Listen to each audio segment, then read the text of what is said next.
Welcome to the ultimate bleed explosion build featuring the strategic sword and the Vernal umbrella. We're not only going to bleed our enemies, no, we're also going to apply poison and burn for the ultimate damage stacking. The video is going to teach you step by step how to use the abilities of the strategic sword, how to weave 4 fantastic mystic skills into your gameplay loop, and most importantly, how to abuse the Vernal umbrella to shoot out fire and absolutely deplete your enemy's keys so you can get them staggered, and staggered. Before we start with any explanations, this strategic sword can be found exactly at my location in the first region. There's a cave in front of you that you have to play through. For the Vernal umbrella, you gotta already travel to Kaifeng City, which means at least level 32 and have advanced the story, or you took it at the very beginning of the game as I told you in my beginner video. In Kaifeng City, you're going to travel to the Velvet Shade landmark. Then turn to the right, head over the bridge, and you see the rather tall building there. Inside is a quest that needs you to gather clues to make it up and watch the martial art master. As a little tip, there's a cat right here who gives you also a clue. Now, what does the strategic sword do special and how do you play it? We have 2 abilities, light and heavy.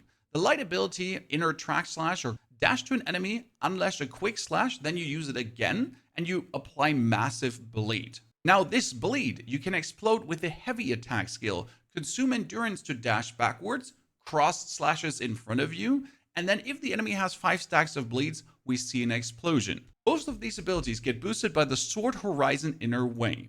It says after casting the strategic sword's martial skill, special skill, or charge skill, press the skill button at the perfect timing during the ending phase to cast crisscrossing swords and unleash a follow-up attack. And if the enemy has 5 bleeds, that does then again do another massive bleed damage at once. Now it says perfect timing, however, that perfect timing is not perfect.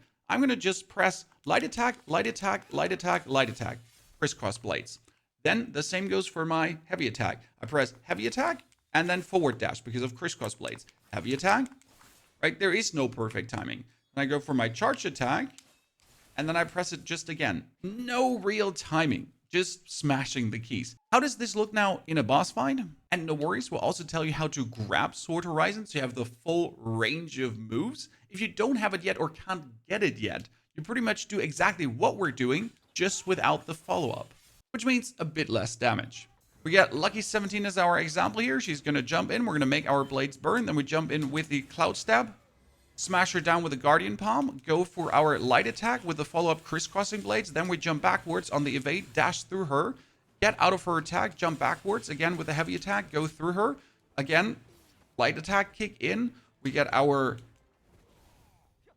light attack again with the crisscross blade follow-up, then 1, 2 hit, out, in, up, Guardian Palm, smash, and done. That was phase 1.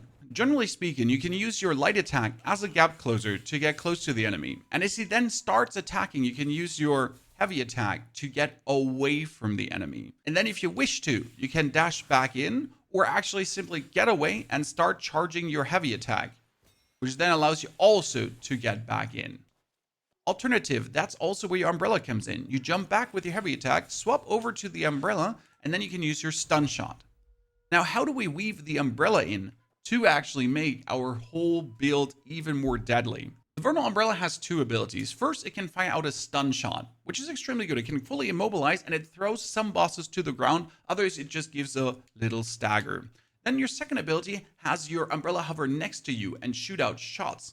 These shots tremendously deplete ki on the enemy, and if you use a fire pod, they do actually do fire damage and burn the enemy. Now, I also promised poisoning, and currently we're using the Bitter Seasons on top. Bitter Seasons says when dealing damage, and that's any damage. So your umbrella actually hovering doing damage, you hitting doing damage, the enemy gets this physical defense reduced and takes poison damage. That's 1.2%, 5 times stacking, 6% physical damage reduced. And as we break further through with the Inner Seasons, we're going to have a physical damage bonus plus, and we're going to reduce the enemy's physical resistance as well. It's going to be fire. How does this look now in combat together with your sword? Before I enter the battle, I make sure to cast my fire.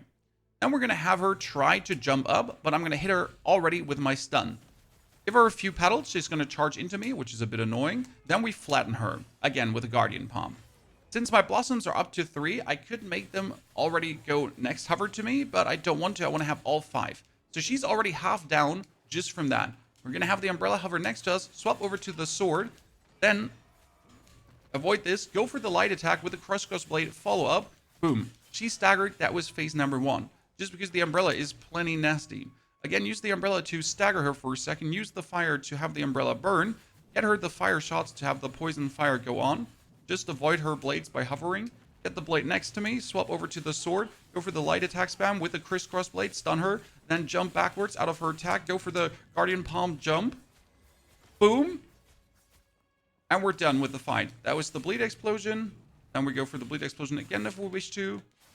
Crisscross blades, over. Ta-da. As you notice, main damage is coming from the blades. The umbrella is there as a bonus. Now, against 17, it's obviously not that efficient because it only pummels her back a little bit. But if you, for example, use it against Mio-Shan or the witch in Blissful Retreat, yeah, you're going to throw her to the ground with this, and then you can hover up and keep shooting her. Now, how do you actually keep shooting these blades out? That is by holding down your light attack. That's simply your light attack. But how do we actually move around and use that light attack at the same time? Yeah, so what I do is I have my thumb on my stick. This is an Xbox controller, by the way. Then I take my pointy finger like that on my light attack and pretty much have my thumb to still move around and the other buttons, right, without compromising. The other way I do it is by having my thumb on the light attack button here, and then I put my pointy finger over the thumb. So this looks like following. We're going to do the thumb, and then I use my pointy finger to navigate myself, and I can still move freely around. This really gives me good range of motion. Now, the other two inner ways we're using make this even better. That will be the Fivefold Bleed. Dealing damage has a chance to apply a stack of Weeping Blood. Again, dealing damage. That's your umbrella hovering. That's you hitting. So every crisscross you does can apply Weeping Blood. Damaging the target once per second, up to 5 stacks. Okay. At 5 stacks, Weeping Blood will be removed from the target and deal empowered piercing damage once. So we get our actual bleed that we do with the strategic sword. Then that bleed can be exploded by your special skill, by your heavy attack. Then we have the bleed made by the sword horizon, right? And that will also explode the bleed. Great. And then we have the different bleed from the Fivefold Bleed that explodes again. All of this gets paired together with a Moral Chant for more damage stacking. However, that Moral Chant could technically be replaced by the Adaptive Steel to says swords have a chance to apply 1 stack of bleed to the target when dealing affinity damage. So we could do even more bleed, technically. However, I found the bonus damage from Moral Chant to just simply work better. Then lastly, we actually had the Bitter Season that I talked about for the poison damage. That's poison, that's bleed, that's burn, that's continuously draining their HP. We're getting continuously drain on their ki with our umbrella going crazy and just chunk them down. Where do you get now all of these things? Let's go step by step. The Bitter Season you can get very easy in the beginning of the game. You teleport yourself to the Wraith Village landmark and then just straight run forward to the ginormous Buddha statue that you can see somewhere in the mist. Here, we got the Buddha statue. Here you're going to sit in front of the stone to watch a moose, a deer, an elk. A deer, I think it is. Make your way further, and for this part, you need the Meridian Touch art. Freeze the 2 guys, pray, open the door, make your way through the dungeon, and there's a golden chest with a Bitter Season in. You cannot miss the golden chest. For the Moral Chant, you'll need 5,000 Echo Jade. Then teleport yourself to the Blissful Retreat landmark, and here interact with a friendly vendor in front. He sells you 10 pages of the Moral Chant. No worries, the 5,000 Echo Jade are definitely worth it. For the Sword Horizon, we have to make it to Kaifeng City, and there are 2 ways you can actually get there. First is you get yourself kidnapped at the bottom left corner of region number 1 at the Riverside Station landmark post. There's a bunch of dudes who are standing in front of a billboard. You listen to their conversation and do their quest. However, if you're already over in Kaifeng City, you just travel to the Forsaken Quarter and then make your way inside the coffin shop. There's a coffin you enter, and it takes you to the Ghostlight Market. From the teleport point of the Ghostlight Market, you're heading downwards the street, and there's a specific vendor waiting for you who's trying to scam you. Left side, you see the scroll. Now, inside here, you got Pang Zang Zang. In order to trade with him, you'll need a face mask. So let's put on our beautiful Kabuki face mask. And all of these books are scam. Okay? Nothing of this gives you a skill point, a technique, or anything. The only thing that works is the unknown old book right behind me. This one costs 12,500. You need to buy all 30 of those because it's kind of random when you get what. However, after buying 30 of those, you will acquire the Sword Horizon and you will also get the Sword Morph. Yes, I know it's going to feel bad to spend that much money, but for the Sword Horizon, it's alone worth it. And the Sword Morph itself is also good for the no-name sword, if you then want to play the no-name sword rather. Lastly, we get the Fivefold Bleed, which is a bit more tricky because we gotta get into Kaifeng City and it's a Wandering Tales quest. For this, you'll teleport to the Heomen Avenue landmark. And from that landmark, straight up go over to the temple to this marker. There will be an old monk waiting in this side temple for you. You do exhaust his dialogue to the max. Then you're running forward past the temple to the tree.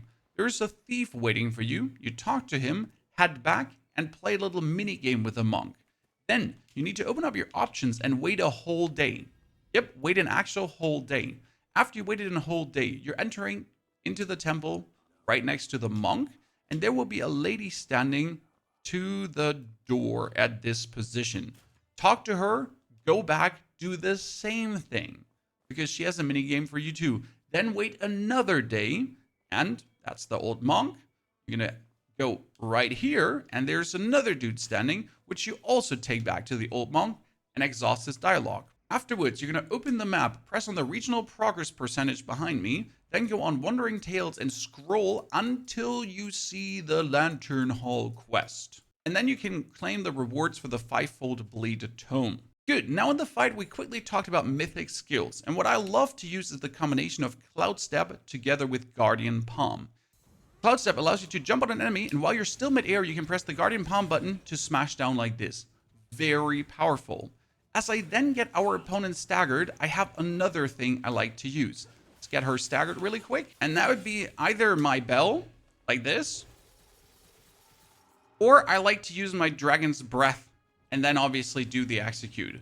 Both of them are insane bonus damages that kind of nicely stack up with all the things we're anyways doing. The Cloud Step you get in the beginning of the game right at the General's Temple. You cannot miss that one unless you really haven't been paying attention. For the Guardian's Palm, you're going all the way up to the north, and that's where the Thousands Buddha Veil is, and an old monk is waiting for you. For the Lion's Roar, you're gonna have to find 4 bells that are strewn throughout the map. The first 2 bells are located at the General's Shrine. You're going to teleport to the General's Shrine landmark, make your way inside the temple, and then next to the Froggy Elder who taught you that Froggy art, you notice this bell. You can interact with it, RT, strike it with a heavy attack. Then you're going to leave away from that bell. Part the tiny cave where Meow Meow was waiting for you in the beginning, and there is bell number 2 already. Bell number 3 is at the north, right next to the Buddha Fort. You're going to teleport to the Buddha Fort teleportation point, and then go below the Buddha Fort next to the pond. There's a tiny little pagoda with the next bell in it. That's, by the way, where the pond is. Lastly, we're going to make ourselves to the left side of the map, to the Wraith Village teleporter, and then we're heading straight downwards towards the temple. You know that old temple where you had a quest earlier and you had to go into the basement? You might have noticed that there is actually a ginormous bronze bell close by. You might have also not noticed because you're just as dense as I am. But there's the old temple and you've seen it right. There's already the next bronze bell waiting for you. Now for the Dragon's Breath, we'll have to make our way into Kaifeng City and teleport our way to the East Cross Street Fairground landmark.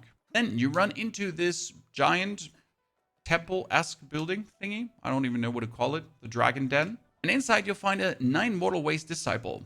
This is how they look. And you're going to talk with this Luo Jio.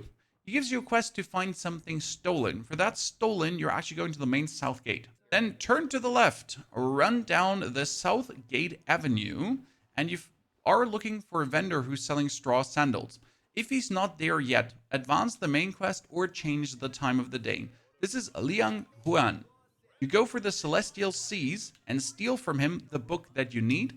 Then you return to your friend in the fairgrounds, and after you handed him back the book, again, press on the percentage, go to Wandering Tales, go all the way over to the right, and claim your reward from the Dragon's Breath Wandering Tail. Now, how well is this build doing for me? In the Mausoleum, I've been able to clear all stages, obviously so far available, but also the divine stages with the respective challenges of remaining time greater than 4 minutes. You can deflect 10 times, remaining time greater than 4 minutes. So it does actually kill really fast due to the bleed stacks and exploding set bleed stacks and depleting your enemy's ki. I've been also going under the Wandering Path, then Trials, and here I'm pretty much just trying to hit the first marker. Why the first marker? Because it actually gives you a Ciliating Jade and all the other things, right? I'm not trying to hit 7 here right now. I just want to get the rewards that actually meaningful make my character stronger. As you can see, I don't care about clearing this on Abyss or whatsoever. Could you clear it with this on Abyss? Yes, absolutely. But you know what? I'm just trying to get the rewards that matter, not the maximum weirdness possible or the player avatars. If you want to, do so. Any questions left? Feel free to ask them in the comments below, and also get the best skill in Where Winds Meet available. Yeah, you get it right now. Take care.